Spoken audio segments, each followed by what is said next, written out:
বন্ধুরা, এরকম একটা মিষ্টি খাবার পেলে কে না পছন্দ করে বলো তো? এত সুন্দর মিষ্টি, তোমার যেমন হেলদি তেমন টেস্টি, তেমন স্বাস্থ্যের জন্য উপকারী। এই মিষ্টিটা যে খাবে সেই কিন্তু তার প্রেমে পড়ে যাবে। তাকে কিন্তু বাড়ির সব মেম্বারকে বানাতে বাধ্য হতে হবে। এত সুন্দর মিষ্টি আজকে তোমাদেরকে আমি দেখাচ্ছি। সেই মিষ্টিটা দেখে বাড়িতে অন্তত একবার করো, আর ভালো লাগলে কমেন্ট করে জানিও মিষ্টিটা। নমস্কার, আমি শিল্পী, হেলদি ভোজনে তোমাদেরকে স্বাগত করছি। আর আমি আজকে নিয়ে চলে এসেছি দারুণ স্বাদের একটা মিষ্টি রেসিপি। ইফতার বলো আর যে কোনো পুজো পার্বণই বলো, সবতেই চলবে। তো কী মিষ্টি নিয়ে এসেছি সেটা চলো দেখে নিই। আমি প্রায় 1 কেজির উপরে রাঙালু নিয়েছি। রাঙালু মানে লাল মিষ্টি আলু। সেই মিষ্টিগুলো আলুগুলো আমি প্রথমে খোসা ছাড়িয়ে তারপর ভালো করে ধুয়ে নিয়েছি। ধুয়ে নিয়ে কুড়ে নিয়েছি, গ্রেটারে গ্রেট করে নিয়েছি। গ্রেট করে বেশ অনেকগুলোই হয়েছে। আমি প্রথমে বুঝতে পারিনি এতটি হবে।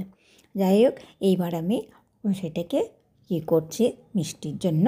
দেখো, একটা প্যান বসিয়ে দিয়েছি। প্যানের মধ্যে দিয়ে দিলাম ঘি। এটা পুরোটা ঘি দিয়েই করব। তেজপাতা আর ছোটো এলাচ কোথায় একটু থ্যাতো করে মুখগুলো ফাটিয়ে ফাটিয়ে দিয়ে দিলাম। কেন কি ছোটো এলাচের একটা সুন্দর স্মেল আছে এবং স্বাদ আছে, সেটা মিষ্টির মধ্যে খুবই ভালো লাগে।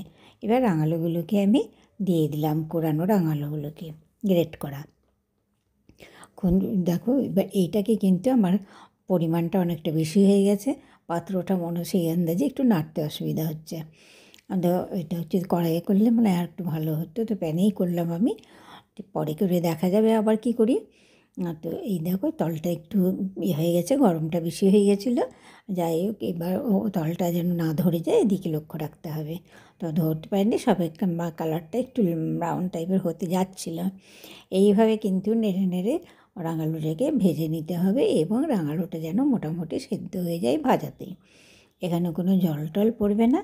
তো এইভাবে রাঙালুগুলো নেড়ে নেড়ে বারে বারে 2-3 বার অন্তত ঢাকা দিয়ে নেড়ে নেড়ে রাঙালুগুলো দানা দানা থেকে যেমন স্লাইস হয়ে আছে সেই স্লাইসটাকে মেরে যেন ভালো মতো সিদ্ধ হয়ে গিয়ে একটা মন্ডর আকারে তৈরি হয়, সেই জিনিসটার দিকে আমাদেরকে লক্ষ্য রাখতে হবে। সেই মতো করে করতে হবে। এটাতে কিন্তু টাইমটা অনেকটাই লাগবে। টাইমটা কিন্তু নিজেদেরকে দেখে নিতে হবে। কখনো হাই ফ্লেম করতে হবে, কখনো মিডিয়াম ফ্লেম করতে হবে। দেখো, অনেকটাই কিন্তু সেদ্ধ একদম হয়ে গেছে, মোলায়েম হয়ে গেছে। আর এই দুধটা আমি গরম করে প্রায় ক্ষীরের মতোই করে রেখেছিলাম ঘন। দেখো, লাল হয়ে আছে দুধটার কালারটা। এই ঘন দুধটা আমি দিলাম। এবার পরিমাণ মতো আন্দাজ মতো নিজের মতো করে দিও। এইটা কিন্তু মানে 1 কেজি দিয়ে কতটি দেবো সেটা নিজের উপরে অনেকটাই নির্ভর করছে। আমার এটা দুধটা গাঢ় করা ছিল, আমি একটু বেশি পরিমাণে না, মতো 500 ml মতোই ব্যবহার করছি এতে। তাতেই অনেকটা একদম ডুবো ডুবো হয়ে গেছে, আর টেস্টটাও সুন্দর আসবে।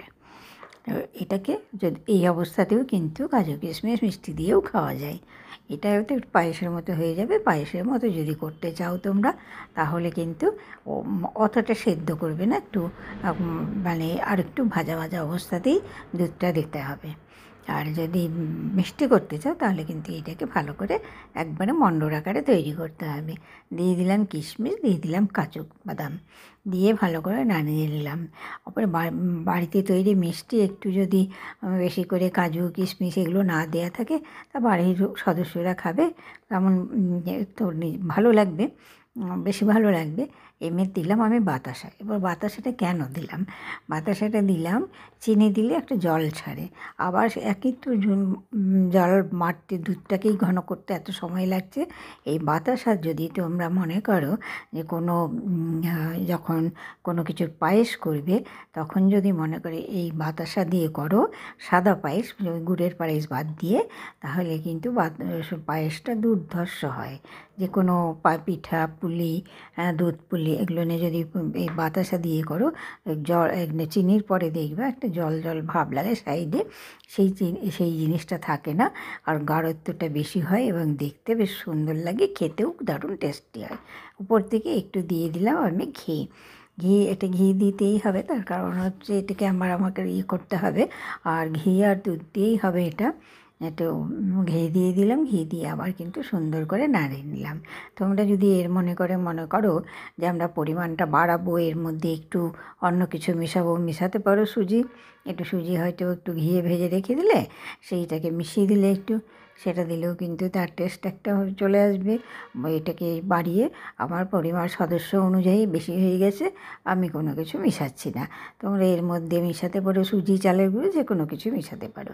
নামিয়ে নিলাম, হয়ে গেছে একদম। এবার এটা ঠান্ডা করলেই কিন্তু জমে যাবে। তো দুটো আমি ডিশের মধ্যে ঘি দিয়ে একটু গলিয়ে নিলাম, ঘিটা গলিয়ে নিয়ে ছড়িয়ে নিলাম। এর মধ্যে এবার আমি মণ্ডটা দেখো কী সুন্দর করে দিয়ে দিব, দিয়ে ভালো করে চেপে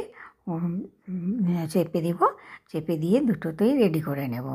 এইবার আর একটা থালাতেও আমি দিয়ে দিলাম, ডিশে দিয়ে দিলাম। একটু কানা উঁচু ডিশ, আর একটু বড়ো সাইজের আমার মানে মাঝারি সাইজের নেই, একটু এই সাইজগুলো একটু ছোট, আর তারপরে আছে খুবই বড়। তো বড়োতে আবার একদম হবে না, পাতলা হয়ে যাবে, সেই জন্য দুটোতে করলাম। দিয়ে দিলাম, ভালো করে দেখো চেপে দিলাম, চেপে দিয়ে উপর থেকে একটু আবার কাজু কিশমিশ ছড়িয়ে দেবো, দিয়ে একটু চেপে দেবো যেন বসে যায়। তারপরে আমি ওভারনাইট ঠান্ডা করতে দিয়ে দেবো। তাহলে যারা নতুন বন্ধু দেখছো, তারা কোথা থেকে দেখছো কমেন্ট করে জানিও। আর যদি আমার রেসিপিটা ভালো লাগে, যারা রোজা করছো, তারা ইফতারের মিষ্টি হিসাবেও কিন্তু নতুন ধরনের কিছু করতে চাইলে এটা করতে পারো, ভালো লাগবে। আর যাদের টেটের সমস্যা আছে, তাদের কিন্তু এই রাঙালুটা কিন্তু ভীষণ সহজপাচ্য জিনিস, এটা দিয়ে কিন্তু করতেই পারো। এই মিষ্টি আলু খুবই উপকারী। আর ডায়াবেটিক পেশেন্টরাও খেতে পারে, মিষ্টির পরিমাণটা কম দেবে। এবার পরের দিন আমি বের করছি সকালবেলা, এটা রাত্রে করেছি, সকালবেলা বের করলাম। সকালবেলায় বের করে দেখো জমে গেছে কী সুন্দর, দিয়ে আমি এটাকে কেটে নিচ্ছি বরফির মতো করে কেটে থালায় সুন্দর করে সাজিয়ে নিচ্ছে। আর যেখান থেকেই দেখো না কেন, যারা পুরনো বন্ধু আছে তাদেরকে অসংখ্য ধন্যবাদ। যারা নতুন দেখছো, প্লিজ চ্যানেলটা সাবস্ক্রাইব করে পাশে থেকো, আর ভালো লাগলে একটা লাইক করো, কমেন্ট করে জানিও। তোমাদের কাছে অনুরোধ রইল, যদি তোমাদের এই ভালোবাসাই কিন্তু আমার নতুন ভিডিও তোমাদেরকে উপহার দিতে মনের দিকে উৎসাহ জানাবে। দেখো খেতে কিন্তু দুর্ধর্ষ হয়েছে, বলার অবকাশ রাখে না। যেমন হেলদি, তেমন টেস্টি, তেমন উপকারী। আজকের মতো ভিডিওটা এখানেই শেষ করছি, তাহলে নতুন কোনো ভিডিওতে দেখা হবে। ততক্ষণ সাবধানে থেকো, ভালো থেকো, সুস্থ থেকো, তোমাদের রমজান ভালো কাটুক।